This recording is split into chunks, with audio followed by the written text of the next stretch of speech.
Hello बच्चे, तो कैसे हैं आप। उम्मीद करते हैं आप स्वस्थ और अच्छे होंगे। आज हम पढ़ने वाले हैं फिर से प्रकाश का परावर्तन तथा अपवर्तन। हम पीछे प्रकाश का परावर्तन का वीडियो बना चुके थे, लेकिन बहुत दिनों बाद हम फिर से वीडियो बना रहे हैं, तो जिसके कारण हमको फिर शुरू से क्या करना पड़ रहा है, वीडियो बनाना पड़ रहा है। इसलिए हम आज की क्लास में फिर से चैप्टर 1 से फिजिक्स का स्टार्ट करने वाले हैं, प्रकाश का परावर्तन से। अब क्या करेंगे, प्रकाश के परावर्तन से लगातार वीडियो आते रहेगा। प्रकाश का परावर्तन, अपवर्तन, उसके बाद है मानव नेत्र, उसके बाद विद्युत धारा। इसी प्रकार क्या करेंगे, हम आगे आगे पढ़ते चलेंगे। तो चलिए हम शुरू करते हैं। सबसे पहला चैप्टर हमारा है प्रकाश का परावर्तन तथा अपवर्तन। अब देखो बच्चे, सबसे पहले हम समझते हैं ये प्रकाश क्या होता है। ये प्रकाश क्या होता है। प्रकाश,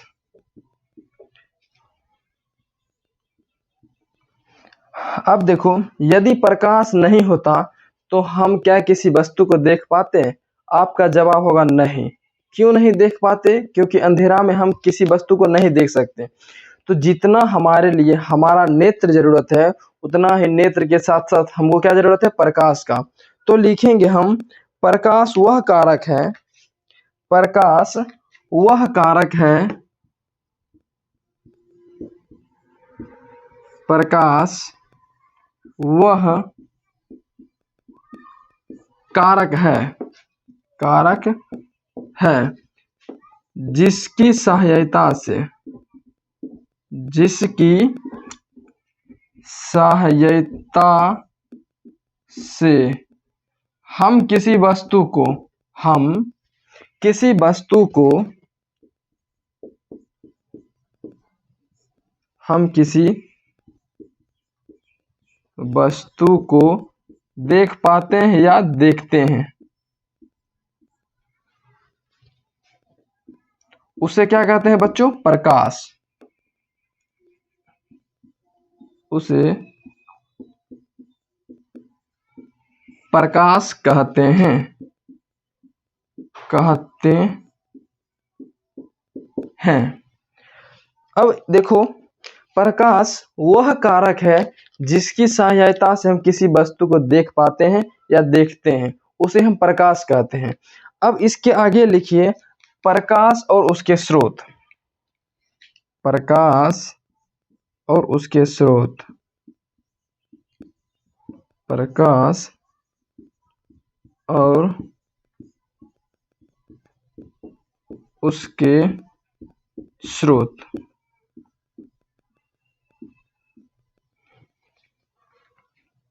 देखो, प्रकाश तो हम समझ चुके थे। अब देखो हम उसके स्रोत, यानी कि प्रकाश के क्या क्या स्रोत हो सकते हैं।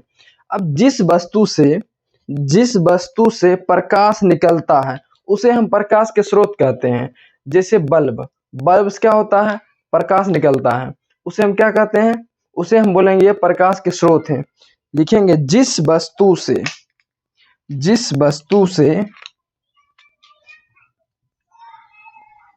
जिस वस्तु से, जिस वस्तु से प्रकाश निकलता है उसे प्रकाश के स्रोत कहते हैं। उसे प्रकाश के स्रोत कहते हैं।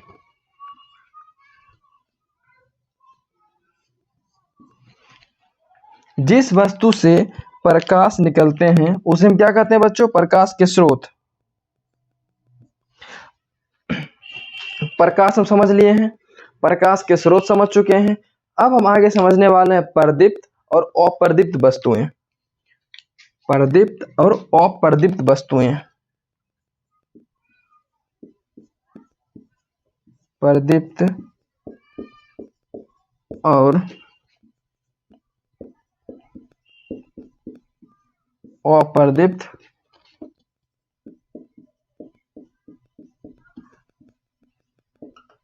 वस्तुएं। देखो, प्रदीप्त वस्तु और अप्रदीप्त वस्तु क्या है, या फिर हम किसे कहते हैं? जिस वस्तु से प्रकाश उत्पन्न होता है उसे हम कहते हैं प्रदीप्त वस्तु, और जिस वस्तु से प्रकाश उत्पन्न नहीं होता है उसे हम कहते हैं अप्रदीप्त वस्तु। तो लिखेंगे हम, जिस वस्तु से जिस वस्तु से जिस वस्तु से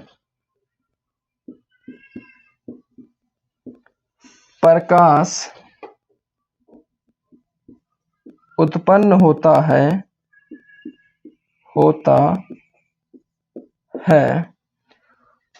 उसे प्रदीप्त वस्तु कहते हैं,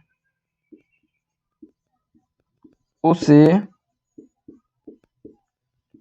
प्रदीप्त वस्तु कहते हैं। उदाहरण में लिख सकते हैं,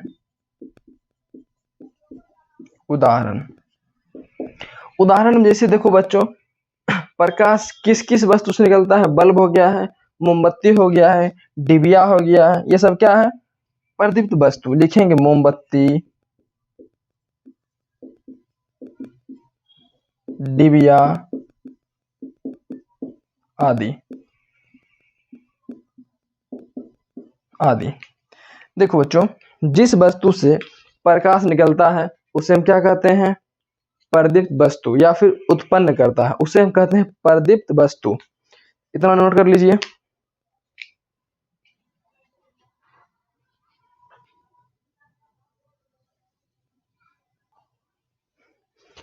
अब आगे हमारा है अप्रदीप्त वस्तुएं। तो लिखेंगे अप्रदीप्त वस्तुएं किसे कहते हैं?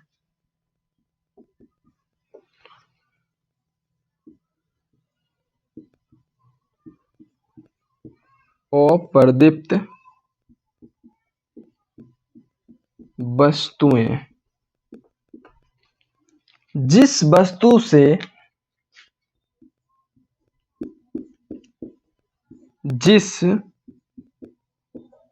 वस्तु से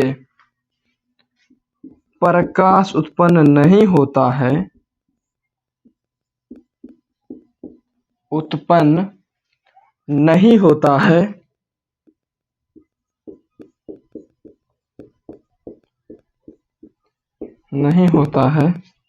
उसे अप्रदीप्त वस्तुएं कहते हैं, उसे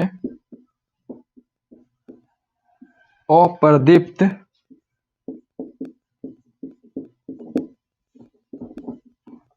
वस्तुएं कहते हैं। उदाहरण में क्या होगा? उदाहरण में हो जाएगा जैसे पेड़ पौधा,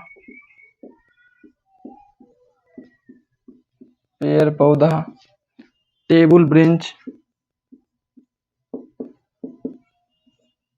आदि। देखो बच्चों, पेड़ पौधा से प्रकाश उत्पन्न नहीं होता है तो हम इसे क्या कह सकते हैं? अप्रदीप्त वस्तु कह सकते हैं। अब आगे हमारा है, इसको नोट कर लीजिए पहले, उसके बाद आगे हमारा है प्रकाश की किरणें। इसके बाद हमारा है प्रकाश की किरणें। अगला टॉपिक हो जाएगा हमारा प्रकाश की किरणें।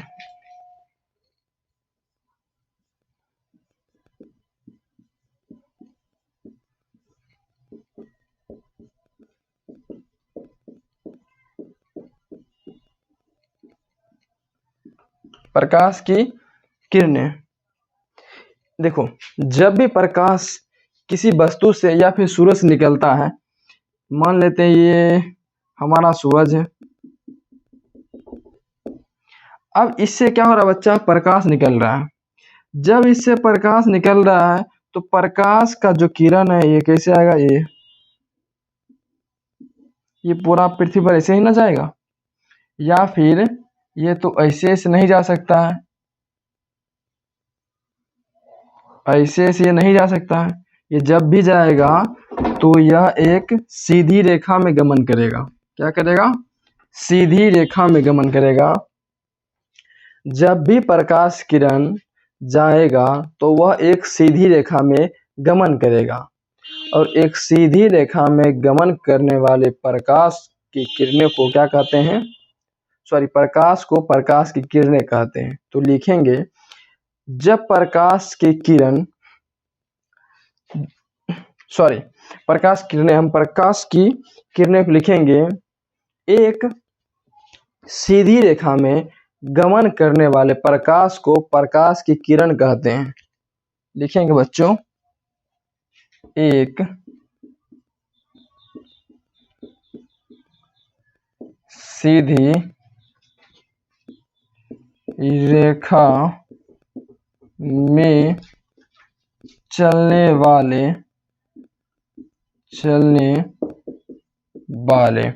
प्रकाश को प्रकाश की किरणें कहते हैं। प्रकाश की किरणें कहते हैं। एक सीधी रेखा में चलने वाले प्रकाश को प्रकाश की किरणें कहते हैं। अब इसके बाद हमारा आता है बच्चों अगला टॉपिक, किरण पुंज। आगे है हमारा किरण पुंज।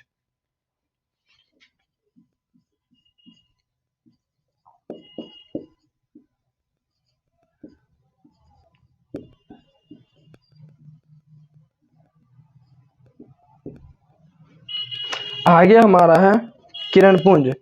तो किरण पुंज क्या होता है? जैसे मान लेते हैं ये हमारा बच्चों क्या है? सूरज मान ली इसको। अब ये सूरज से प्रकाश निकल के आ रहा है, पृथ्वी पर आ रहा है।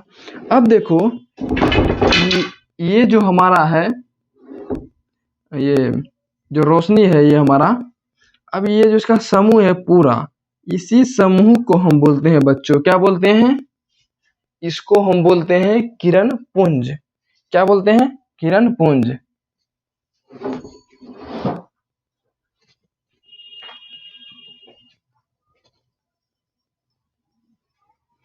तो लिखेंगे हम, प्रकाश की किरणें के समूह को प्रकाश की किरणें के समूह को किरणें के समूह को किरण पुंज कहते हैं।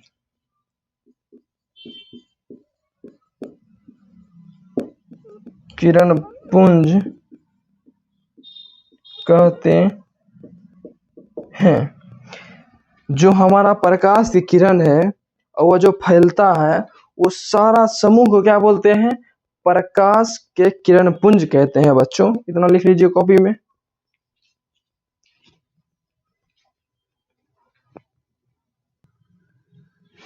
अब आगे हमारा है किरण पुंज के प्रकार।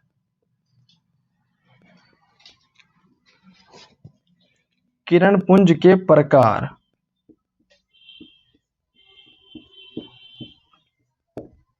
किरण पुंज के प्रकार। किरण पुंज 3 प्रकार के होते हैं। पहला किरण पुंज है अपसारी किरण पुंज, दूसरा है हमारा समांतर किरण पुंज, और तीसरा है अभिसारी किरण पुंज। पहला हमारा है अपसारी किरण पुंज।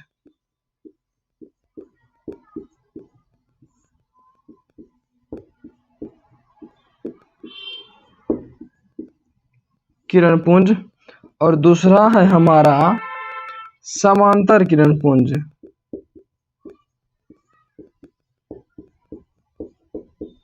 समांतर किरण पुंज, और तीसरा है हमारा अभिसारी किरण पुंज। अभिसारी किरण पुंज। अब 1 नंबर देकर लिखते हैं अपसारी किरणपुंज क्या होता है, या फिर अपसारी किरणपुंज किसे कहते हैं।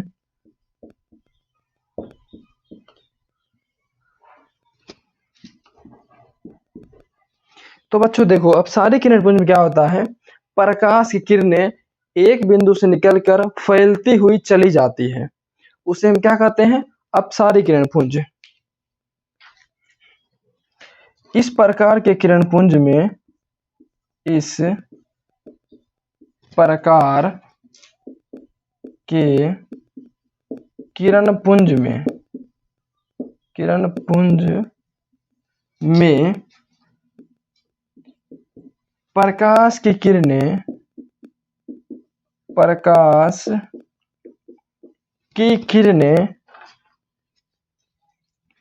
प्रकाश की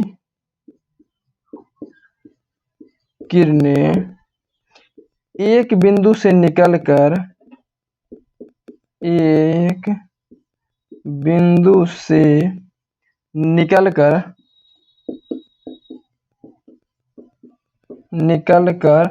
फैलती हुई चली जाती है या फैल जाती है, निकलकर फैल जाती है, जिसे हम अपसारी किरणपुंज कहते हैं। देखो बच्चों, इसका पिक्चर से समझो, ये हमारा एक बिंदु हो गया है। अब इससे क्या होगा, प्रकाश किरण निकल गया और ये निकल के क्या हुआ, फैल गया। देखो जितना दूर जा रहा है उतना क्या हो रहा है, इसका दूरी, बीच की दूरी क्या हो रहा है, बढ़ रहा है। यहाँ देखो, यहाँ थोड़ा सा है, फिर यहाँ देखो ये किरण का बढ़ गया। ये जितना दूरी जाएगा इसका उतना ही बीच का दूरी क्या होगा बच्चों, बढ़ेगा। इसे हम बोलते हैं अपसारी किरणपुंज। अपसारी किरणपुंज।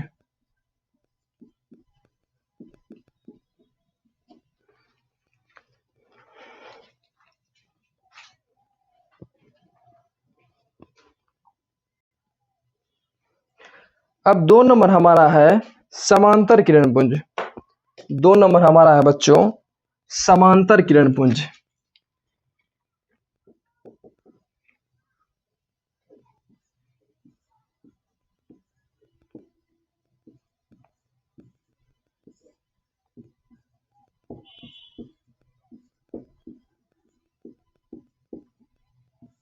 दो नंबर हमारा है बच्चों समांतर किरणपुंज। समांतर किरणपुंज क्या होता है, प्रकाश किरण एक दूसरे के समांतर होती है। क्या होता है बच्चों, इस प्रकार के किरणपुंज में प्रकाश की किरण एक दूसरे के समांतर होती है। क्या होती है बच्चों, समांतर। लिखेंगे ऐसे किरणपुंज में प्रकाश की किरणें, ऐसे किरणपुंज में प्रकाश की किरणें एक दूसरे के समांतर होती है, एक दूसरे के समांतर होती है। देखो बच्चों, ये हमारा क्या हो गया, प्रकाश किरण हो गया है। अब देखो ये सब एक दूसरे क्या है, समांतर है, तो इसको हम क्या बोलेंगे, समांतर किरण पुंज।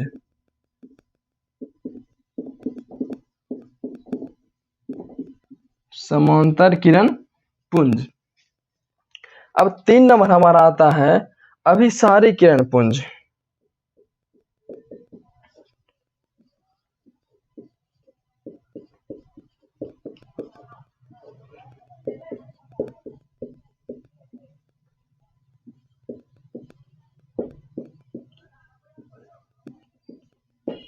तीन नंबर हमारा है अभिसारी किरण पुंज। अपसारी में क्या होता था, एक बिंदु से निकलकर फैल जाती थी, लेकिन अभिसारी में क्या होता है, यह एक बिंदु पर आकर मिल जाती है। ऐसे किरण पुंज जिसमें प्रकाश किरण एक बिंदु पर आकर मिल जाती है या फिर मिलती हुई प्रतीत होती है, तो लिखेंगे इस प्रकार के किरण पुंज में प्रकाश की किरणें इस प्रकार के किरण पुंज में प्रकाश की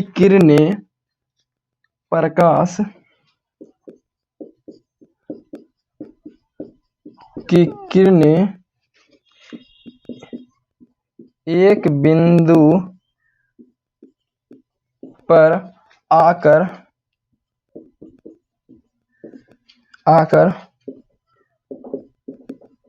मिल जाती है या मिलती हुई प्रतीत होती है, तो उसे हम क्या कहते हैं? अभिसारी किरण पुंज।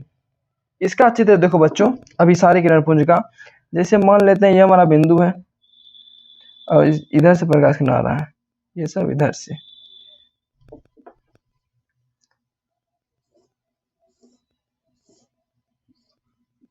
ये सब क्या हुआ? इधर से आ रहा है और ये सब एक बिंदु पर आके मिल गया है। तो इस प्रकार के किरण पुंज को हम बोलेंगे अभिसारी किरण पुंज। अभिसारी किरण पुंज क्या बोलेंगे बच्चों? अभिसारी किरण पुंज।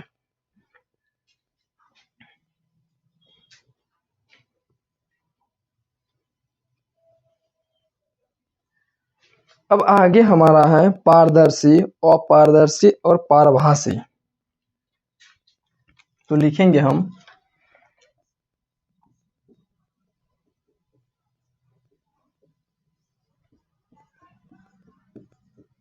पारदर्शी कोमा अपारदर्शी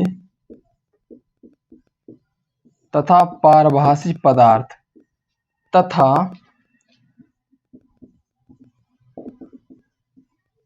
पारभासी पदार्थ किसे कहते हैं? देखो बच्चों, पारदर्शी पदार्थ में क्या होता है? उससे प्रकाश की किरण आर पार हो जाता है। पारदर्शी पदार्थ में प्रकाश की किरण आर पार हो जाता है उस वस्तु से, और जिस वस्तु से प्रकाश की किरण इस पार से उस पार चला जाता है उसे हम कहते हैं पारदर्शी पदार्थ। और अपारदर्शी में क्या होता है? किसी वस्तु से प्रकाश की किरण उस पार नहीं जाता है। जैसे दीवार है, अब हम दीवार के सामने में टॉर्च को जलाएंगे, क्या टॉर्च का जो रोशनी होगा दीवार को पार कर सकेगा? नहीं। तो ये हमारा हो गया है अपारदर्शी पदार्थ। और पारभासी में क्या होता है? वे पदार्थ जिनसे होकर प्रकाश की किरण का एक छोटा सा भाग ही अपने से होकर क्या करने देता है? गुजरने देता है, उसे हम कहते हैं पारभासी पदार्थ।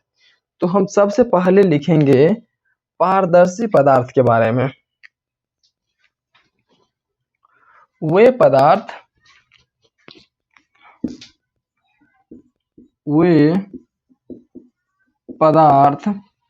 जिनसे होकर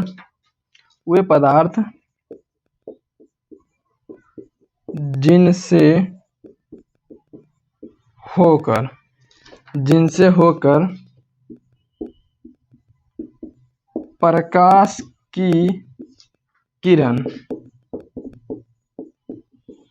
आसानी से पार हो जाता हो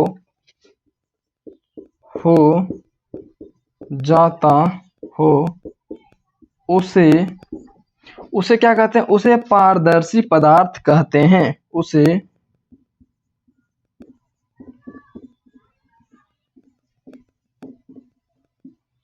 पदार्थ कहते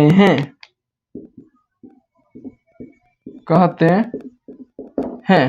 उदाहरण में जैसे कांच, हवा, पानी आदि। उदाहरण में कांच, हवा आदि। अब इसके आगे क्या है? इसके आगे है अपारदर्शी पदार्थ। क्या है? अपारदर्शी। तो लिखेंगे अपारदर्शी में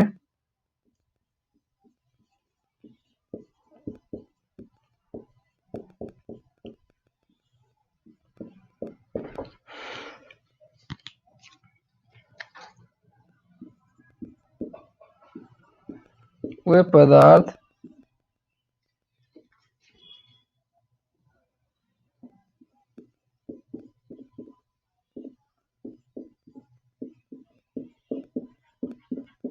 जिसमें से होकर प्रकाश की किरण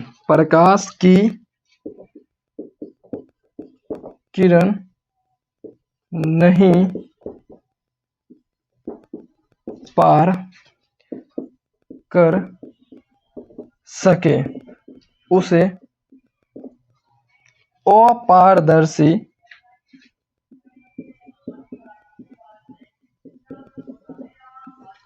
पदार्थ कहते हैं।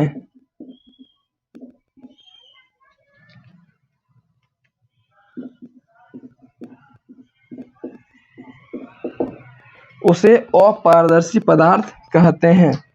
उदाहरण जगह लोहा, दीवार, ईटा आदि। देखो पारदर्शी में क्या होता है, प्रकाश की किरण किसी वस्तु को आर पार कर सके उसे हम कहते हैं पारदर्शी, और जिसमें से प्रकाश किरण पार ना कर सके उसे हम कहते हैं अपारदर्शी। अब हमारा बच गया है पारभासी। अब हमारा बच गया बच्चों पारभासी।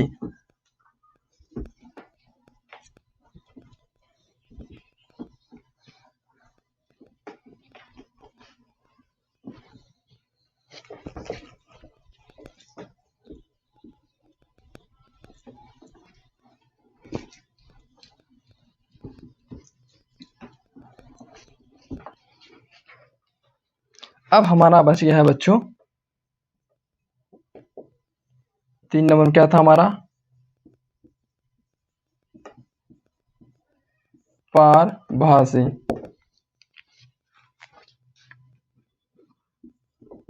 वे पदार्थ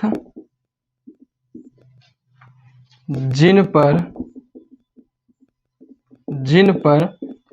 पड़ने वाले प्रकाश की किरणें को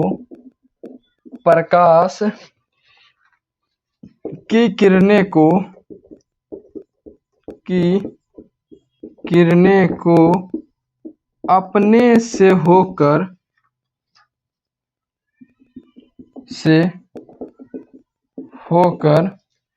पड़ने वाले प्रकाश किरणें को अपने से होकर छोटा सा कण को ही जाने देता है,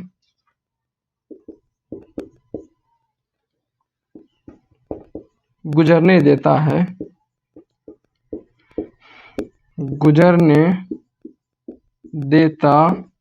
है। उसे क्या कहते हैं, उसे पारभासी पदार्थ कहते हैं। उसे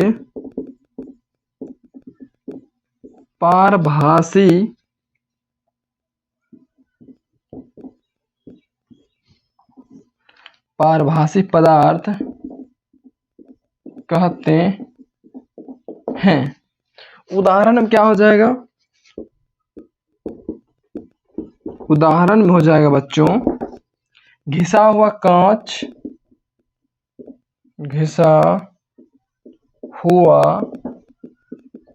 कांच, और क्या हो जाएगा तेल लगा हुआ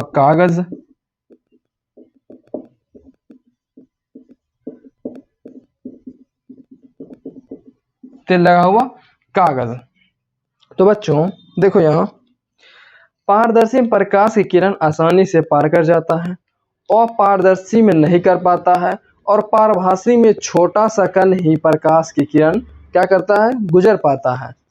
तो पारदर्शी, अपारदर्शी और पारभासी आप समझ चुके होंगे।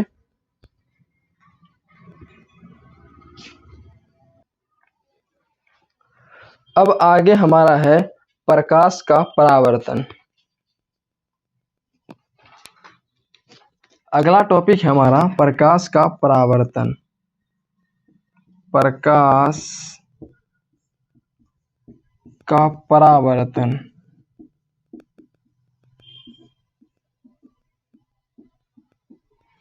प्रकाश किसी वस्तु से टकराकर उसी माध्यम में लौट जाने की प्रक्रिया को क्या कहते हैं? प्रकाश का परावर्तन कहते हैं। जब प्रकाश का किरण किसी वस्तु से टकराता है और उस वस्तु से टकराने के बाद वह उसी माध्यम में वापस लौट जाता है, तो इसे हम क्या कहते हैं? प्रकाश का परावर्तन कहते हैं।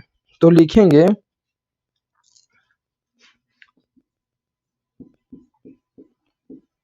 किसी वस्तु से टकराकर उसी माध्यम में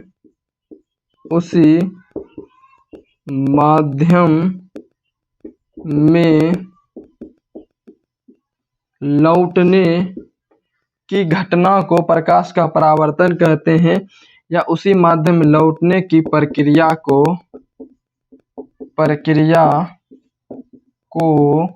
प्रकाश का परावर्तन कहते हैं। प्रकाश का परावर्तन कहते हैं। परावर्तन कहते हैं। अब देखो बच्चों, यह चित्र, ये हमारा हो गया कोई वस्तु। अब ये प्रकाश किरण आया, यहाँ टकराया और ये उसी माध्यम में लौट गया। इस घटना को हम बोलेंगे क्या बच्चों?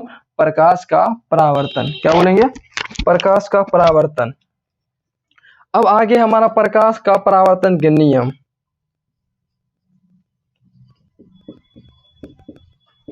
प्रकाश का परावर्तन के नियम। परावर्तन के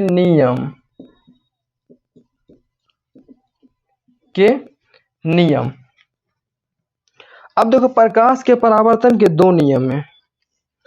प्रकाश के परावर्तन के दो नियम हैं। प्रकाश का परावर्तन के दो नियम हैं।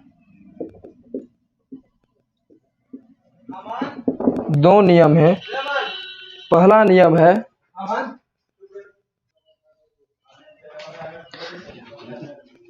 अब देखो, प्रकाश के परावर्तन के दो नियम थे।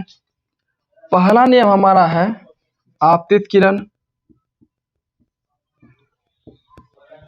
आपतित किरण कोमा परावर्तित किरण।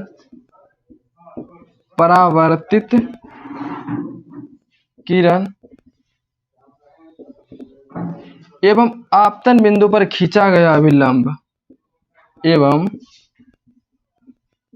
आपतन बिंदु पर खींचा गया अभिलंब। खींचा गया अभिलंब तीनों एक ही समतल में होते हैं। तीनों एक ही समतल में होते हैं। एक ही समतल में होते हैं। ये प्रकाश का परावर्तन का पहला नियम है। और हमारा दूसरा नियम है आपतन कोण, जिसको हम I से सूचित करते हैं, और ये परावर्तन कोण के बराबर होते हैं। आपतन कोण परावर्तन को हम R से लिखते हैं। कोण के बराबर होते हैं। अब देखो, हमारा दो नियम हो गया प्रकाश का परावर्तन। देखो, आपतन कोण परावर्तन कोण के बराबर होते हैं। अब इसका चित्र समझते हैं। यह हमारा हो गया समतल सतह।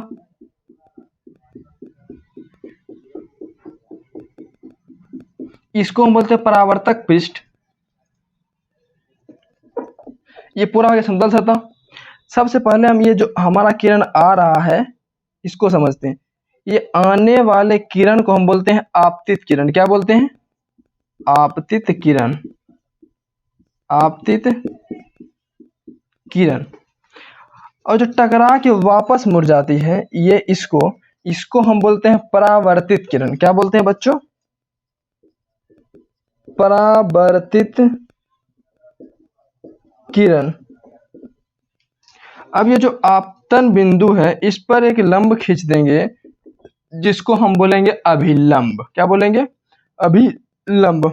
अब देखो, ये हमारा आपतित किरण और अभिलंब, ये जो हमारा बीच का कोण है, हम इसको बोलते हैं आई, आपतन कोण। और ये हमारा परावर्तित किरण है और ये लंब है, इसके बीच का कोण है, इसको बोलते हैं आर। क्या? इसको हम बोलते हैं परावर्तन कोण। तो देखो, पहला नियम क्या है हमारा? आपतित किरण, परावर्तित किरण एवं आपतन बिंदु पर खींचा गया अभिलंब तीनों एक ही समतल में होता है। ये हमारा एक समतल हो गया है। ये आपतित किरण, ये परावर्तित किरण, ये अभिलंब, ये सब क्या है? एक ही समतल पर खींचा गया है। तो पहला नियम समझ लिए आप। अब दूसरा नियम क्या है हमारा? आपतन कोण आई। हम आपतन कोण को आई से लिखते हैं, परावर्तन कोण को हम आर से लिखते हैं, लेकिन आपतन कोण परावर्तन कोण के बराबर होते हैं। तो हम लिखेंगे, ये जो हमारा आपतित किरण है और ये अभिलंब है, इसके बीच का कोण आई है। परावर्तित किरण और अभिलंब के बीच का कोण आर है। ये दोनों आपस में क्या है? आपस में बराबर है। तो इसलिए हम लिखे हैं आपतन कोण परावर्तन कोण के बराबर होते हैं।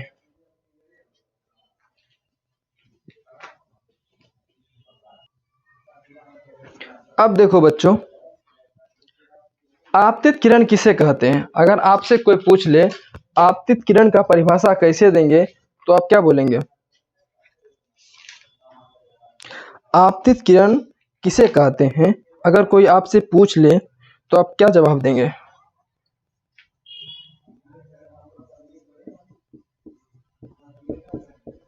आपतित किरण। तो लिखेंगे, किसी सतह पर पड़ने वाली, किसी सतह पर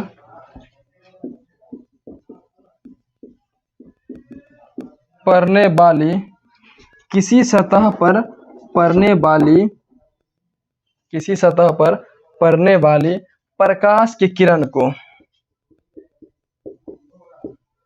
प्रकाश की किरण को आपतित किरण कहते हैं। आपतित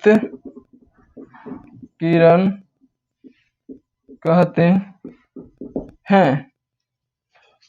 अब दूसरा हमारा है परावर्तित किरण।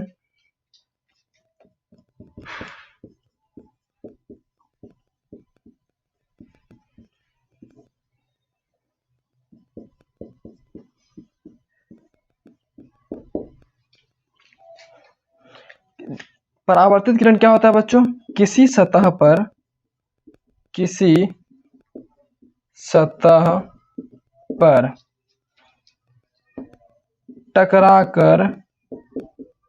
टकराकर उसी माध्यम में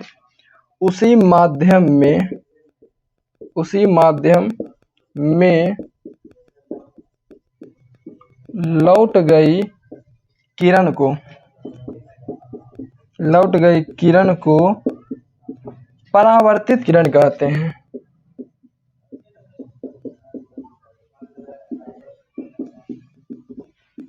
परावर्तित किरण कहते हैं। अब 3 नंबर हमारा है, अगर कोई आपसे पूछ लेंगे कि आपतन बिंदु किसे कहते हैं? आपतन बिंदु, तो आप क्या जवाब देंगे? तो बोलेंगे, किसी सतह पर या फिर जिस सतह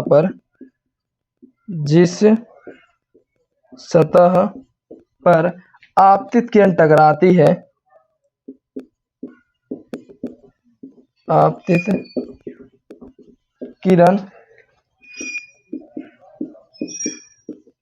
टकराती है, जिस सतह पर आपतित किरण टकराती है उसे आपतन बिंदु कहते हैं।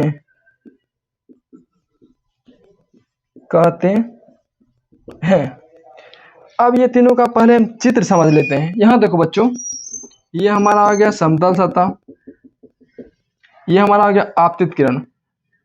क्या किसी सतह पर पड़ने वाले प्रकाश किरण को आपतित किरण कहते हैं। ये हमारा सतह है, इस पर जो प्रकाश किरण पड़ रहा है इसको हम क्या बोलते हैं, आपतित किरण। अब क्या लिखे, किसी सतह पर पड़कर टकरा कर लौटने वाली किरण को हम क्या कहते हैं, परावर्तित किरण। ये टकराया और लौट गया, इसको हम बोलते हैं परावर्तित किरण। उसके बाद आपतन बिंदु, यहाँ हमारा आपतित किरण टकराया है, इसको हम क्या बोलेंगे, आपतन बिंदु। जिस जगह पर हमारा आपतित किरण टकराया है उसे हम आपतन बिंदु कहते हैं। अब इसके आगे हमारा है अभिलंब। इसके आगे हमारा है क्या बच्चों, अभिलंब।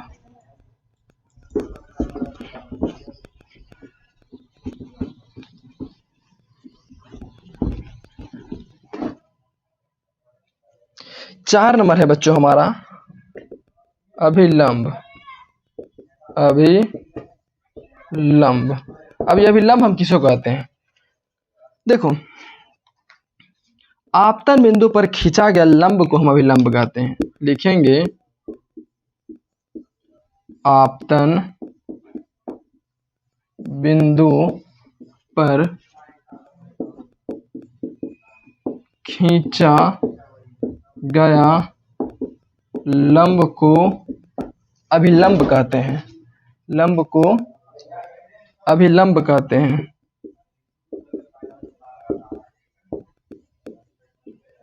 अभिलंब कहते हैं। अब आगे अगर कोई पूछ लेगा आपतन कोण किसे कहते हैं, आपतन कोण यानी कि कोण आई किसे कहते हैं, तो लिखेंगे आपतित किरण,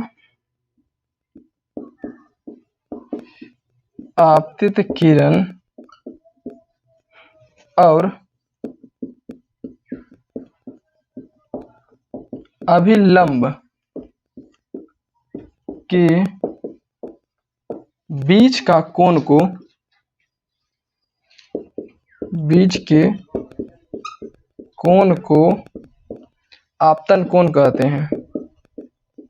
आपतन कोण कहते हैं।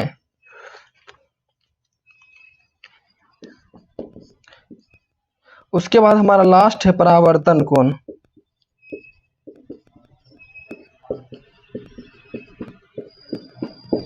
परावर्तन कोण क्या था बच्चा, परावर्तित किरण और अभिलंब के बीच का कोण को परावर्तन कोण कहते हैं।